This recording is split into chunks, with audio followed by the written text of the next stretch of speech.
Who is light அப்படின்னா நமக்கு தெரியுது Jesus Christ is the light. அது ஏன் அப்படின்னு சொன்னால் ஆதி ஆமத்தில் வெளிச்சம் உண்டாக்கிறது அப்படின்னு சொல்கிறாங்க. அதை ஹீப்ரூவில் பார்க்குறப்ப அந்த வெளிச்சம்ன்றது பர்சானிஃபிகேஷனில் வந்து ஒளின்றது ஒரு நபரை குறிக்கக்கூடிய அந்த கோடு வந்து அந்த எபிரேய வார்த்தையில் வருது. அதனால பர்சானிஃபை. அதே மாதிரி இயேசு சுவாமி ஏன் ஒளின்னு சொல்கிறோம்னு சொன்னால் அவர் மெய்யான ஒளி என்று தன்னை குறிப்பிடுகிறார். மெய்யான ஒளின்னு சொல்லும் போதே நமக்கு அந்த எதிர்ச்சொல் தெரிகிறது. பொய்யான ஒளின்னு ஒன்று இருக்கிறதுனால தான் ஆண்டவர் தன்னை மெய்யான ஒளி என்று குறிப்பிடுகிறார். அப்போ மெய்யான ஒளிக்கும் பொய்யான ஒளிக்கும் நமக்கு வித்தியாசம் தெரியணும்னா தீபமாகிய வேத வசனம், உம்முடைய வசனம் என் கால்களுக்கு தீபம் என் பாதைக்கு வெளிச்சமாக இருக்கிறப்ப அந்த தீபமாகிய வேத வசனத்திலே நாம் நிலைத்திருக்கும் பொழுது நமக்கு ஆண்டவருடைய ஆசீர்வாதங்கள் கிடைக்கிறது. இரண்டாவது தலைப்பாக நான் கொடுக்க விரும்புகிறது ஒளியினுடைய ஆசீர்வாதங்கள்.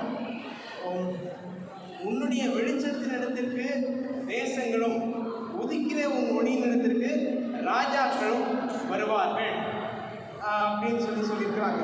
அதுக்கு அடுத்த வசனத்தில் பார்த்தீங்கன்னா இருள் பூமியையும் காரிருள் எல்லாம் பூமி முழுக்க இருளும் காரிருளுமாக இருக்கும்போது நம்முடைய இந்த திருமண்டலத்துக்கு இந்த வாக்குத்தத்தத்தை கர்த்தர் தந்திருக்கிறார். அப்போ நம்ம இந்த தேசத்தில் பார்க்கும் பொழுதும் ஏகப்பட்ட இருள் நிறைந்த சூழ்நிலைகள் காணப்படுது. நம்ம கவர்மெண்ட்டில் சென்ட்ரல் கவர்மெண்ட்லேயும் சரி, இன்னும் சைனா, இன்னும் அநேக நம்முடைய அண்டை நாடுகளிலெல்லாம் நம்ம பார்க்கும் பொழுது மணிப்பூரில் இப்படி ஏகப்பட்ட காரியங்களில் இருள் இருக்கிறது.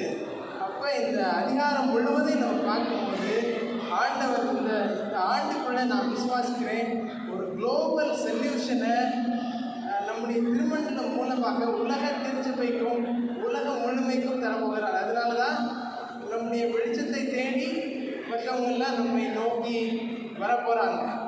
அதே மாதிரி நம்முடைய இந்த ஒளி என்பது நமக்கு ஒரு அழைப்பை கொடுக்கிறது. என்ன அழைப்பு? எருசலேமிலும் யூதேயா முழுவதிலும் சமாரியாவிலும் உலகம் முழுவதிலும் எனக்கு சாட்சிகளாக இருக்கணும்னு சொல்லி ஆண்டவர் சொல்கிறார். அப்போ நிச்சயமாக ஆண்டவருடைய கட்டளை அது கண்டிப்பாக நம்ம அதை நிறைவேற்றணும்.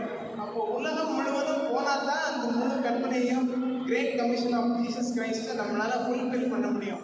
ஆகையினால இந்த ஆண்டு நான் விசுவாசிக்கிறது நம்முடைய திருமண்டலத்திலிருந்து குளோபல் மினிஸ்ட்ரி உருவாக்கும். அது இந்த ஆண்டுக்குள்ளாகவே அது நிறைவேறும். ஏனென்றால் சின்னவன் ஆயிரமும் சிறியவன் பலத்த தேசமும் ஆவார் என்று சொல்லிட்டு இப்பொழுதே அது தோன்றும் என்று இருக்கிறது. அப்படின்னா இந்த ஓராண்டுக்குள்ளாக கர்த்தர் இதை நிறைவேற்றுவார் என்று சொல்லி நான் விசுவாசிக்கிறேன். அப்புறம் அந்த தனி மனித திருமண்டலத்துக்கு இந்த வாக்குத்தத்தம். ஆனால் தனி மனிதனாக ஆண்டவரிடத்தில் நம்ம ஒவ்வொருவருக்கும் நம்முடைய திருமண்டலத்தை சார்ந்த ஒவ்வொருவருக்கும் ஆண்டவர் கொடுக்குற ஒரு வாக்குத்தத்தம் என்னன்னா ஒளி வந்துச்சு. ஆண்டவர் கொடுத்துட்டார். ஆண்டவர் தான் ஒளி. ஒளி நம்மிடத்துல இருக்கிறது. நாம் எழும்பி பிரகாசிக்க வேண்டும். 10 கன்னிகையில் பார்த்தீங்கன்னா எல்லாருக்குமே ஒளி கொடுக்கப்பட்டது ஒரு குறிப்பிட்ட அளவில்.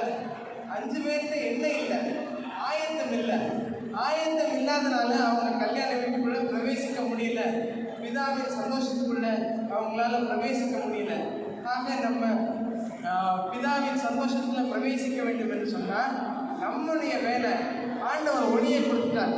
நம்ம எழும்பி பிரகாசிக்கிறோம். அதுக்கு ஒரு பாடல் இல்லைன்னா நம்ம எல்லாருமே சேர்ந்து பாடலாம். Give me oil in thy lamp, keep me burning